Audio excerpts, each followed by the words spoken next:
આજે અમદાવાદ ખ્યાતિ હોસ્પિટલમાં જે ઘટના બની એ જ પ્રમાણેની ઘટના આ જ ખ્યાતિ હોસ્પિટલમાં 2022માં પણ બનેલી, 2023માં પણ બનેલી અને 2024માં બની. આ એક સુઆયોજિત ષડયંત્ર છે.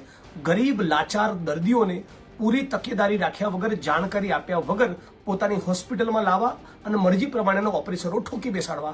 એનું પરિણામ આવ્યું કે 2 નિર્દોષ લોકોએ જીવન ગુમાવ્યા. આજે નીતિન પટેલ જેવા ભાજપના નેતાઓ ઔપચારિકતા કરવાનો ફોટો પાડવા પહોંચી તો જતા હોય છે, પણ એવી પીડિત પરિવારને કેમ ગેરંટી નથી આપતા કે સજડબમ એફઆઈઆર કરીશું અને હસમુખ પટેલ જેવા નોન કરપ્ટ અધિકારી જોડે તપાસ કરાવીશું, જેથી દરેકે દરેક હોસ્પિટલમાં મેસેજ જાય કે આ પ્રમાણેના કોઈ પણ કાંડને અંજામ આપશો તો જેલ ભેગા થશો.